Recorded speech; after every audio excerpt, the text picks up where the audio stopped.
Kubernetes for Humans.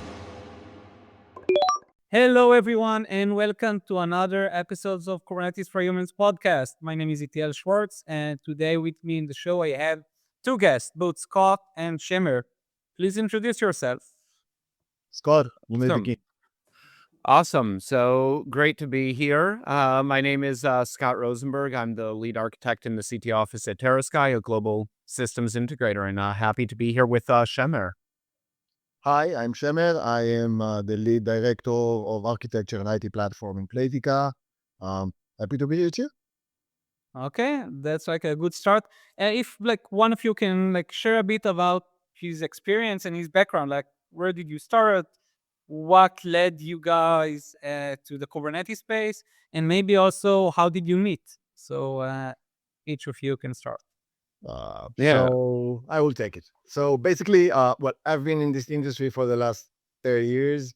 Got to Kubernetes since, 2016, long time ago, for like everybody else, from the love of the technology and then to see what we can do with it. And I've been working with Scott for more than I can actually remember or should, which was a very, very, very, very productive and happy journey for now. That's me. Yeah. So, and like you have to give like more background, Shemer. So a bit more about like what is it that you currently do, and maybe like how did you get like 30 years is indeed like quite a lot of experience. We Okay. don't need So everything. Let's talk about like the last 5 years at least, and like if you can like share a bit more in details, like what is it that you actually do or responsible for? So basically, my role is divided into several pillars. One of them is architecture, and the second one is everything that relates to engineering and platforms.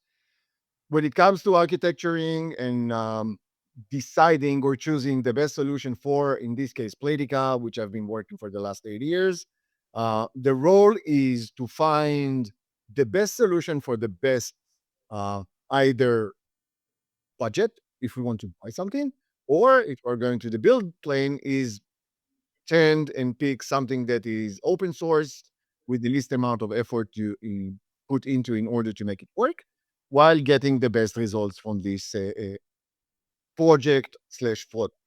The Kubernetes realm in Playtika been with us for a very, very, very long time, since it was version, I don't even remember what was the version. It's like 1.5. 5 or 1.6, yeah. We started this process where we would need to do everything inside because there were none or any solutions out there in the market.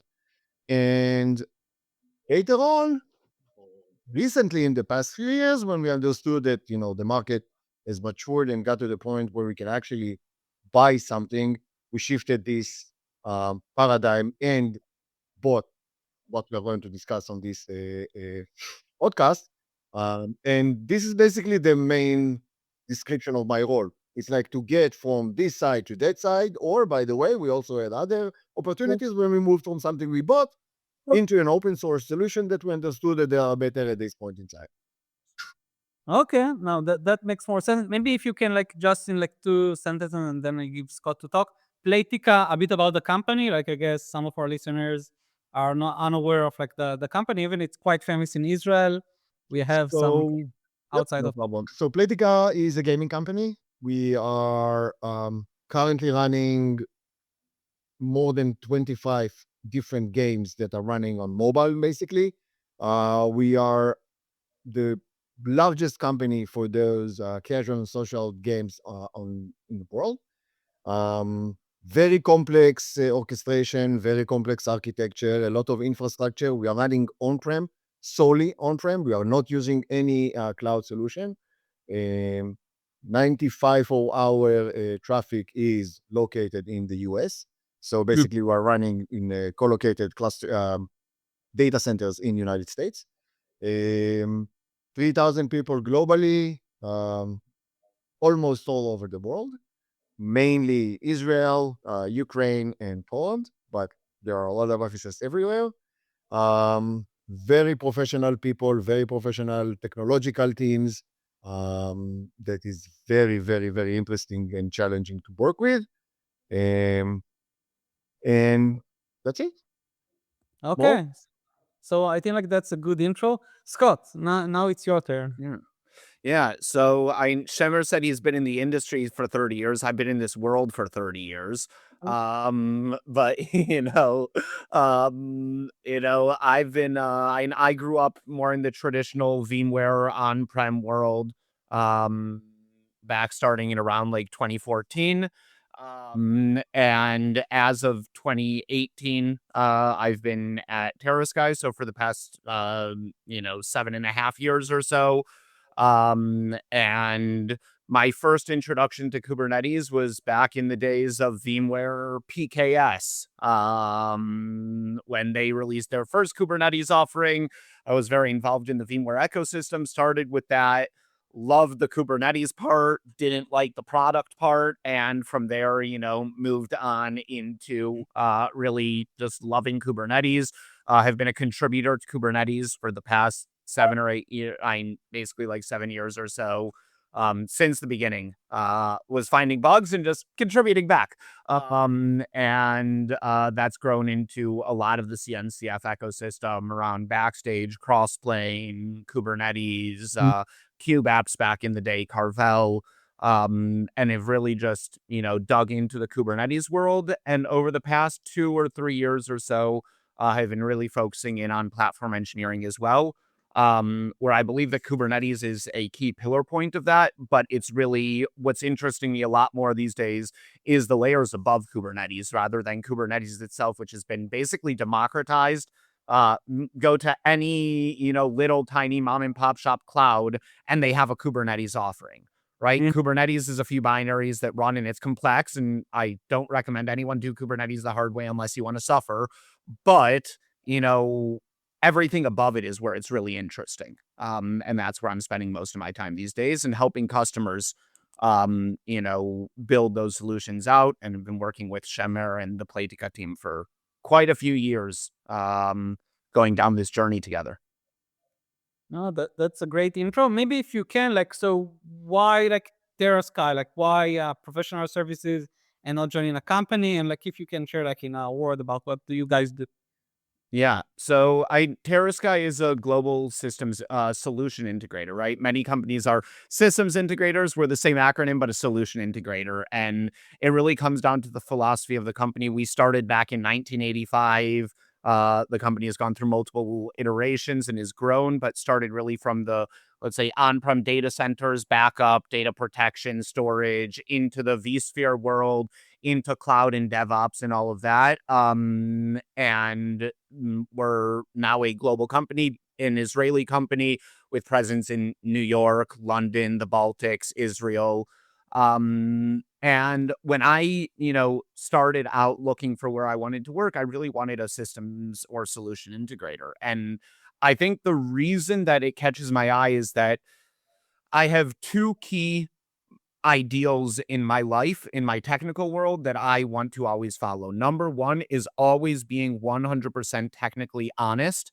And that is very difficult a lot of times when at a vendor where your product always has to be the best in a specific area, right? Like there's this kind of balance that you have to play back and forth. And being at a systems integrator, I kind of have more of a freedom to choose what I want, which is really interesting.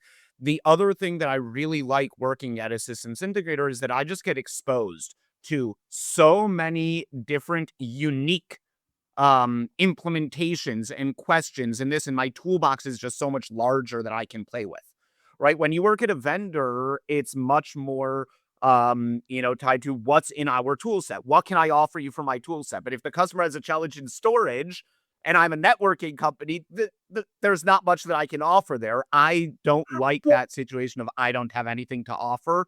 And working at a systems integrator just gives me that more freedom to kind of widen that area where I can try and offer something to my customers and look at a full solution and not just a system. Right. I think that I'm the Playtika, the project with you, Playtika, Shemer. I think that there may be 3 or 4 products involved in what we have right now, and about 40 open source projects involved in it, and building that huge, large ecosystem is where I find interest. Okay, so now it's a good segue to like what is it that you guys are working on, Shemer? Like you said that your responsibility is like trying to find the best new technologies or maybe like the adoption for like the tech, like the Playtika in general. So if you can like share a bit about like your guys like journey, what did you work on? How did it start and what do you currently do? So yeah. So we started this like journey of developing our own internal infrastructure or platform um, 7 years ago, something like that, 8. When we started it, there was nothing actually or tangible that we can use on the market. So we started like building our own. It's not literally building our own. It was open source Kubespray baseline in the infrastructure, and then on top of it, a lot of customizations and scripts that were created in order to support what we need. Now, back then, it was an excellent solution, very technologically complex, but very, let's say, mature and workable solution for Playtika. You need to understand that the size of Playtika, even when we started running Kubernetes, is huge. And we could not find any, let's say, vendor grade or production grade solution. So we needed to build our own. Now, as Scott, Maybe like let me stop you here. Even I feel there's a lot to the story.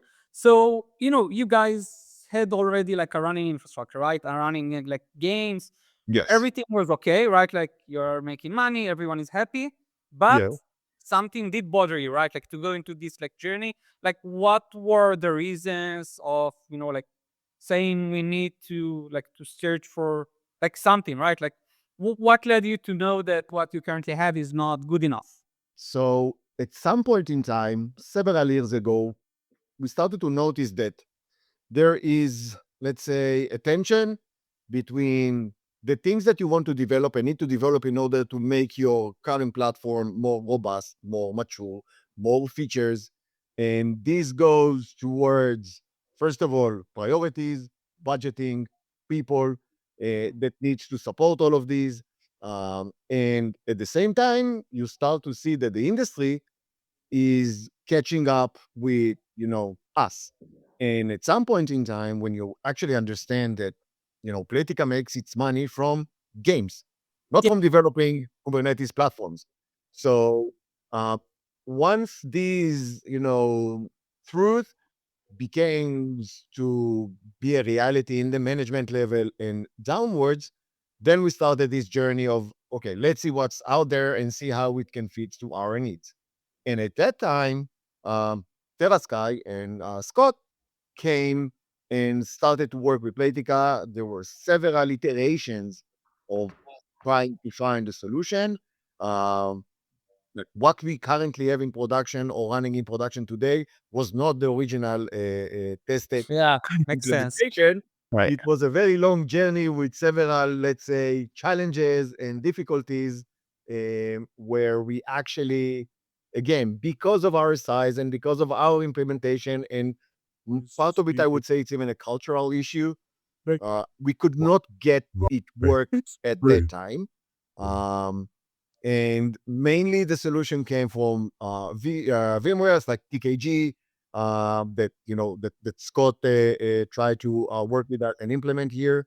You can provide more information, obviously, but I would say that the game changer or the mind shift came where management understood that we need like to actually go to a product that comes from the industry.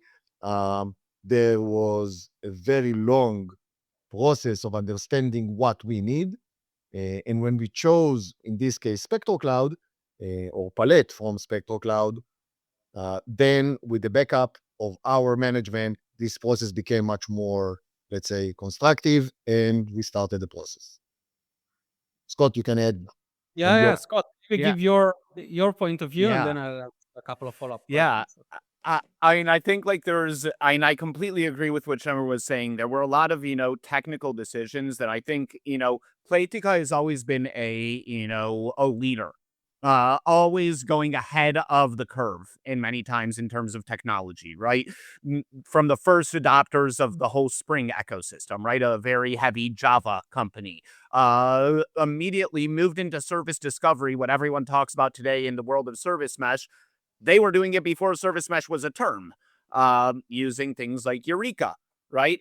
They were doing all of these things way ahead of the curve. And what that ended up bringing is huge challenges, though, because when you're ahead of the curve, what ends up happening is that the curve grows in the same direction, right? We need service discovery. Industry agrees. What did they not agree on? The implementation of Eureka. They said, no, it needs to be done at a different level. Well, now when you want to modernize a platform, the biggest challenge is, okay, but we've been building something in this complete opposite implementation of where the industry is. And certain things, it's easy to move between, or it's, doable with X amount of people. Moving between service discovery systems or having them understand one another and coexist is a hell I don't wish on the worst of my enemies, right? There are so many things that come with this complexity of moving over time. I mean, Playtika Scale, just so people realize, they ran out of IPv4 IP space because they were doing routable pods. Right? Like that's where a lot of this came in, right? And I think that the biggest change and the reason that we've actually been successful over the last year and a half together in this, real monumental change, I think, from many perspectives at Playtika was actually one key thing, which is that till that point, it was about, kind of taking out the fire. Right? There was a fire lit. We're out of IPv4 space. How do we deal with the issue of routable pods? Ooh, there's an issue over here of service discovery. How do we make it work over here? How do we replace your Kubernetes with a product? The way that it was actually done this time is we had dozens and dozens of hours of interviews with every single persona that touches the platform, from product management to developers to SREs to DevOps to operations to management, everyone, to understand what are your challenges, what works, what doesn't work. And we tried to look at it from a holistic platform view. Instead of looking at it from a product view, from a feature view, how do we look at this from a more holistic view?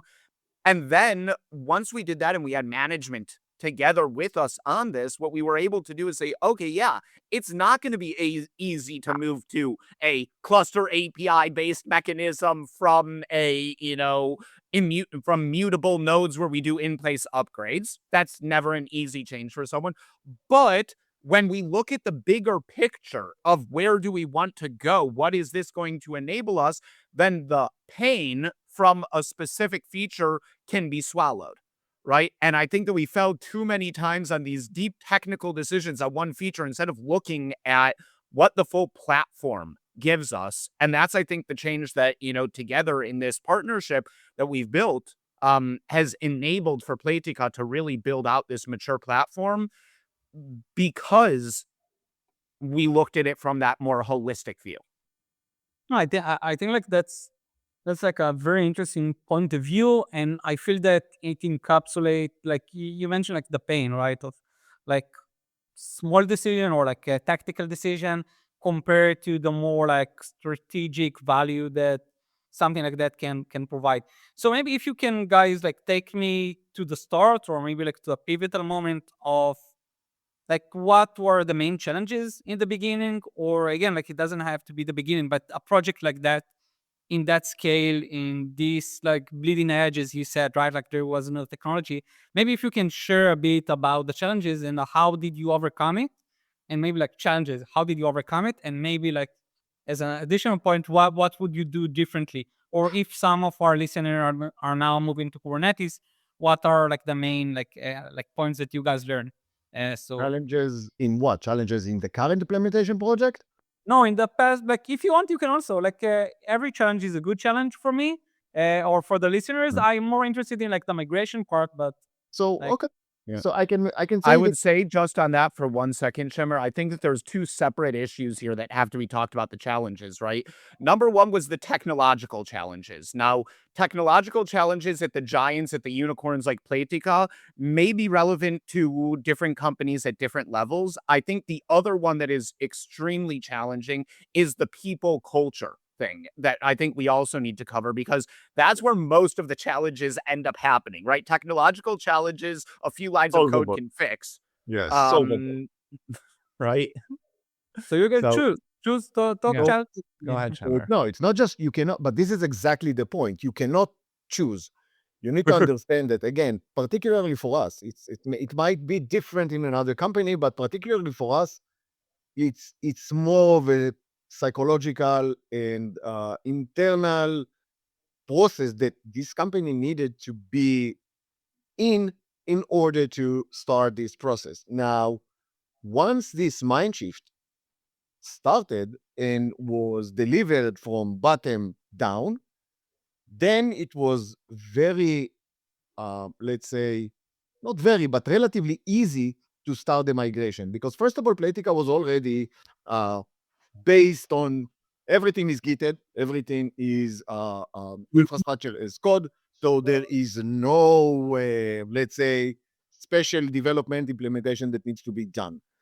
We changed the architecture a bit in order to implement Palette, but generally speaking, the places of our engineer needs to, just migrate the same files in a different format because Palette works a bit differently was not the main challenge. Again, the number one challenge was the people.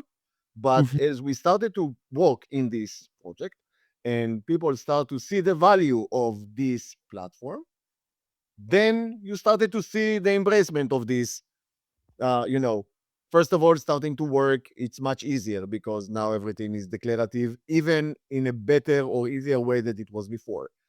We also needed to create, let's say, not create, but use, as we said before, an open source solution, which in this case was KCL, in order to uh, wrap it everything for the end users, which basically also provided a lot of, let's say, interest to our DevOps people, because it's not just, just copy the YAML, deploy it, copy the YAML and deploy it. You also need to create some kind of a wrapper, Yeah. which what like to laugh about because the name is, we'll tell you shortly about it. Yeah.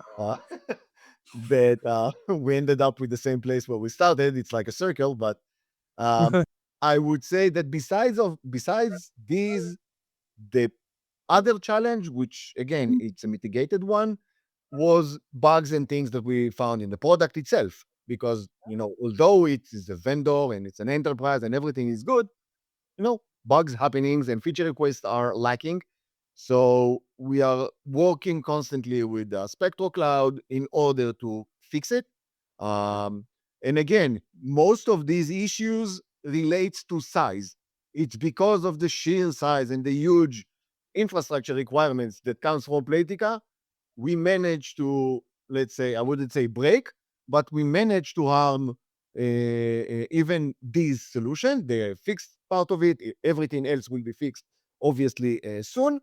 But it's also interesting to see how, this will impact eventually on the end product that other people can get benefits from because of our experience with large infrastructure. Yeah. God. I think that one of the key things here, is that the migration for Playtika, on one hand, from the technical challenges, may have been one of the more difficult ones because of, again, Eureka, routable pods, all of these challenges that existed. However, there was one huge thing that I have to give, huge kudos to the Playtika team originally when they built this first platform was, forget the actual implementation of what this deployment mechanism of things into Kubernetes, was that they had already built an abstraction layer. Now, that abstraction layer meant that people had a YAML file. It was not a Kubernetes YAML file. It was a YAML file that went in the end to a Jenkins pipeline that went and did 35 million different things that ended up deploying to Kubernetes. But the fact that there was the abstraction layer and the user didn't deal with ingress, They dealt with what is the host name that I am supposed to expose on. Things were intent-based and not, let's say, the declarative nature of the specific KRM resource in Kubernetes. What that meant was that moving between different solutions was actually a lot easier. And I think that's a huge point to anyone building things in Kubernetes. That's one of the reasons we went with Crossplane here very heavily in this project. Going with Crossplane was because in Crossplane, we can build these abstractions that let the user be intent-based, not need to care about the underlying resources, and creating that abstraction layer allows us then to play around with the backend fields. Because one important thing to note, there's R&D at Playtika, right? The development teams of the studios. What interest do they have in moving between a Kubernetes distribution A and B? The answer is none. And in the end, when push comes to shove, feature makes me money. Moving to a different Kubernetes cluster doesn't make me money. And that's true in every company on planet Earth. And therefore, finding the ways to do these things, even if it's, there's a famous line of Maimonides of the Rambam that says to take the short, long path, right? Or the long, short path. And what this ends up being is that the long path, right, of the migration, we didn't take the short path, but that long path ends up being the short path. Yeah. Because in the end, our end users didn't experience anything except better service, right? But they didn't need to change their abstraction layer. And I think that's a key point for anyone doing this is abstraction, abstraction, abstraction. Because if you build the right abstraction layer, you're able to make the technical decisions in the backend and make those changes. As difficult as it may be for the DevOps SRE platform teams, that is doable. You don't want to impact your end user that's actually consuming the platform. This was a major key for the decision of going into this project, because eventually everything is measured in the migration plane. Because to install something or set it up like a clean slate, very easy. It's like, hello install, one day everything is up and running. But migrating from current infrastructure to new infrastructure, yes. I can tell you that if it was not that, let's say, easy, fast, it would be in a very, very, very big challenge to this project. Right? There's a whole level here where, like, you guys use CloudStack now, right? Which is an abstraction layer above multiple hypervisors, bare metal, all of this as a mechanism to, again, we're talking about abstractions, right? There may be decisions that change something on what infrastructure I'm using. We're using Linbit Piraeus here for a storage solution, which abstracts away, am I doing what type of storage I have under the hood here. Crossplane, abstraction layer, right? And always creating those abstraction layers at the right places is what's allowing us this flexibility to fail fast and move forwards and try something else in the back end and find the right solution. And what Shemer mentioned about the name, as we said before, the first attempt at trying to, let's say, bring in a product of Kubernetes by Playtika was PKS from VMware. There were multiple, I believe, double-digit numbers of versions that had the internal name in VMware with Playtika in it because of actually fixing issues to try and make it work at their scale. And as I came in to review, some of the work that the SRE team did building out this Kubernetes deployment abstraction above Spectro Cloud, I come in and the name of the service that they create is the Playtika Kubernetes service, and it's back to being PKS. So finally, we can see that PKS actually succeeded. It just took about 6 or 7 years. I think your point here is like super, super interesting. So just to make sure that I understand. So to recap to my listeners, you're saying we were in a huge scale. We already had some very decent abstraction, and that allow us as a company to move faster, to experiment better, because the end user didn't really know necessarily that this change happened, or it allows us to minimize the impact of the change thanks to our like abstraction layer. Is that correct? Yes, but Maybe. Yeah. keep in mind at the same time, okay, and it's very important to take this as a lesson learned. Abstractions are excellent, but don't abstract too much. It's also something that needs to be put on the table. So the main guidelines in this case is to keep, let's say, a single level of abstraction, like one abstraction layer on top, and that's it. We did it with storage, we did it with hypervisors, we did it with Kubernetes, agnostic deployment to any environment, not just on-prem, because in this solution, we can deploy the same cluster on any Kubernetes vendor out there. It can be AWS, it can be, anything else. And that's it. We are not creating abstraction on top of abstraction on top of abstraction. And it's because people tend to, we as engineers, it's very nice, I would say, to create some kind of, yes, I want one button, I will click it like somewhere up there and everything will work. Yeah. No, it's okay to say that a solution might be a composition, if we are taking Crossplane. So it's a composition of multiple steps, and it's fine. It doesn't have to be fully abstracted. And I think also the key with that is one of the challenges, if we say about the initial abstraction, was abstractions over time get very leaky.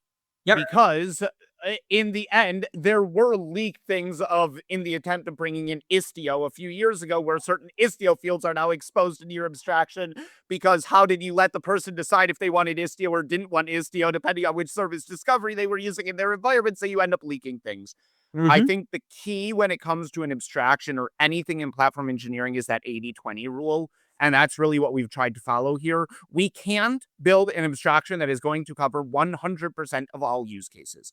How do you build an abstraction layer that can cover the 80%, the 90% of use cases, which takes 10% of the time? The other 10% takes 90% of the time, and typically the ROI on that is negative, right? It's really bad. I think I think like that's a great point, and that was also like what I was trying to better understand. Like I think a lot of them, like companies that are trying to migrate to Kubernetes, are over like abstracting themselves, right? Like they're trying to reach that like perfect abstraction state, and in reality, it costs them quite a lot of resources. Like every abstraction, we leaking them, especially Kubernetes that is an ecosystem is moving fast, so we need to update your abstraction maybe, and it is like a hard process, but it sounds like you guys were already in a great state and you kept on investing in that, which is like a great skill and like something that we see in Commodore. A lot of companies are pretty much like failing due to over abstraction or under abstraction. Like both can be like demolishing like the stake. We don't have I a lot. think on that, Yeah. think on that just one point, which is like a perfect example, right? Why does someone want to be in Kubernetes? Right? At the beginning of, if we go back even just 2 years, everyone said, "Ooh, I have to be in Kubernetes." Why? "Ooh, because I have to be in Kubernetes," right? It was the buzzword. It's like every app needs AI today. And Yeah. yes, the reason is because otherwise you're not going to get VC funding, right? And whatever. But like the truth of the matter is that Kubernetes is right for certain applications and it's wrong for other types of applications. And I think that one of the perfect examples of this is, though, where does Crossplane fit in within Playtika, for example? Initially in this project, we said, great, all data in Kubernetes. Now, certain data sources do not have good database operators in Kubernetes. Simply, they don't. Yep. And what do we do now? Well, the benefits of Kubernetes are not the things run Kubernetes. A container orchestrator is the least interesting part of Kubernetes on planet Earth. The interesting thing about Kubernetes is the operational model. It's the consistent reconciliation. It's the control loop. It's the single API with a declarative API and all of that. And that's where today all data services are controlled from Kubernetes. That is the line in Playtika. Now, does that mean that it is running as pods inside of Kubernetes? Not No. necessarily. Some things are running outside, but managed through Crossplane. So building that abstraction layer side, that single platform API, does not mean that I have to make those hard decisions on where something runs. I can make the right technical decision of a runtime separated from my control loop. And that's something that has only been possible in Kubernetes for the last few years with things like Crossplane, now Crow coming around, right, for people that want to try that. I'm a Crossplane guy. But like, I think that's a key thing also. Don't try to force everything into Kubernetes as a runtime. but Okay. will strongly consider it as a control plane. Yeah, it will also give you like crossplane in this example, or this concept of abstraction will also give you the ability to choose different deployment models for different environments. Because while we need certain capabilities in production, which I don't really care in lower environment, I can decide that, even as Scott mentioned, we are talking about a single database in this case that, it doesn't fit to production workload in Kubernetes. So in production, we deploy it outside, as bare metal servers. But on lower environments, since we don't really care about anything, it's not about latency, it's not about keeping the data safe. Then we deploy it inside Kubernetes. Everything controlled by the same system eventually. This is the most important part. I think that like just to wrap it up and like asking you guys the final question. Even I'm like a big Crossplane fan, and Commodore has like an open source around like visualizing Crossplane, and we have like LLM for Crossplane. I do want to give like a small point of warning here. We did see a lot of companies much smaller than the Playtika scale that tried Crossplane, and it does have a learning curve. It's not like you start with Oh, Crossplane yes. and everything is great. Just to say it, like I see great implementation of Crossplane for large organization. If you guys are like 5 DevOps and I don't know, like you don't really have a lot of scale and so on, I would put Crossplane as a secondary phase. Again, I love Crossplane. I think it's like one, Yeah. if not the most interesting project, but just a word of caution there for everyone that listen. And it's like, yeah, I should use Crossplane because it offer like a great abstraction layer. So first of all, let me just say that Playtika engineers and DevOps people, we have a lot, like really a lot of experience in this, world. Like coming from years of experience. And by the way, it's not just Kubernetes, it's like multiple technologies that we are managing. So obviously it's much easier for us to onboard into something like that. But yes, you need to have a good people in order to run those projects anyhow, by the way, whether you are 20 DevOps engineers or 2. Okay. Yeah. So with that, maybe I'll ask you guys like the last question. Usually I ask about like your predictions, but this time I'll ask a more deliberate question that I'm starting to ask, which is like Kubernetes and LLM, or like using AI SRE, AI ops. Like, are you guys doing that? Do you have any prediction? Where is the industry going? And yeah, like that's So we are doing it de facto. Mhm. It's mainly between, let's say, agents that run from Cursor Cloud or agents that runs on agents infrastructure. In this case, we are using Solo in Playtika, the open source one, to start implementing this. Um, and it's working relatively well. Those agents are connected to multiple data sources, mainly Elastic, OpenSearch, Victoria Metrics, all of those, The intent during this coming year is to extend it more towards um, CI/CD, pull request agents, all of those things that will make our developer life easier. This is also something that I'm working with Scott together. Mhm. Uh, and it's been a very, very good collaboration because, as Scott said, coming from outside, I've been doing this work for 20 years before I got to Playtika. The reason I'm doing Playtika is because to do this in Playtika, it's like Playtika for me, every day it's a new working day, a new working place. I'm doing a lot of projects, so it's very challenging and interesting. But the fact that I have Scott to talk to, consult, work together on solutions, even work together for other customers, fight with him, shout, it's always a good experience. And from my perspective, at least, it always provides a good result. Even if we are not agreeing, or even if the projects eventually doesn't see the light of day, this loop, amazing from my side. No, Yeah. that's a great ending. Scott, maybe for you, like last sentence. Yeah. Yeah, I would say I think that, we're at the disillusionment phase a bit from AI agents as well. where AI agents have their place. People think, though, just like they thought Kubernetes was going to solve everything, people think AI is going to solve everything. And the answer is no, it won't. It will continue to hallucinate. It will continue to give you wrong information. It will continue to do all of this because that is the nature of these non-deterministic LLMs. They get better, and then they get worse, and people say that 5.2 is the best GPT version, and it hallucinates more than 5.1, and then they release Codex, which is worse at code than 5.2, and right, like, all of these things make no sense on planet Earth to us because they don't work the way that humans do.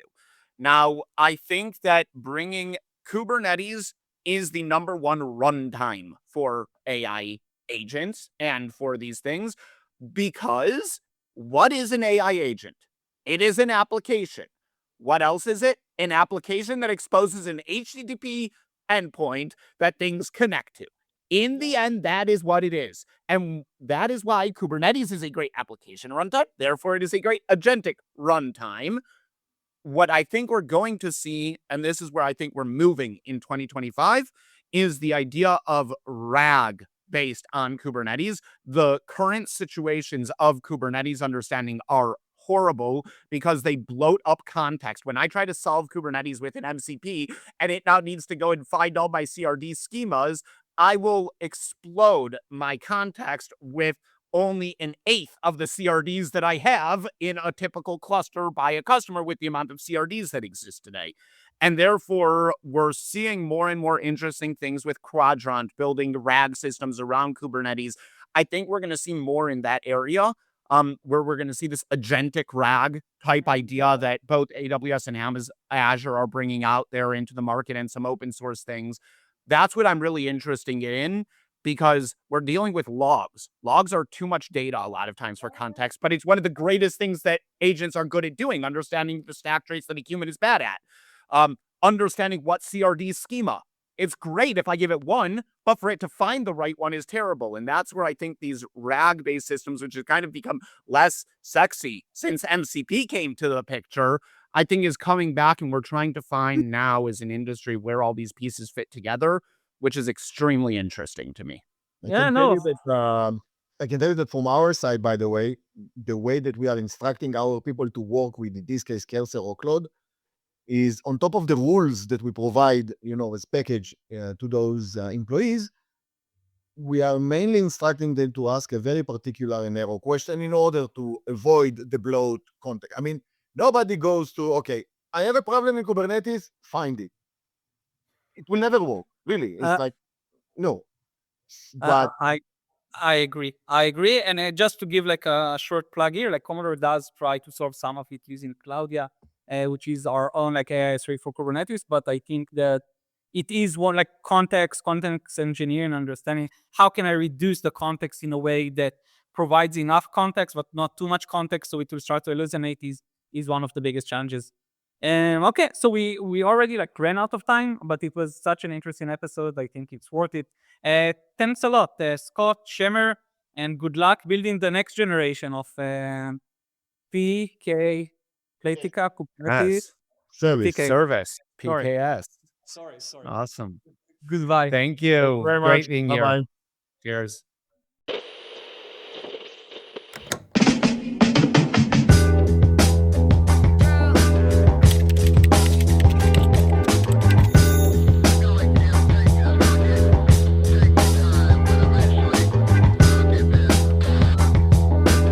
Kubernetes for humans.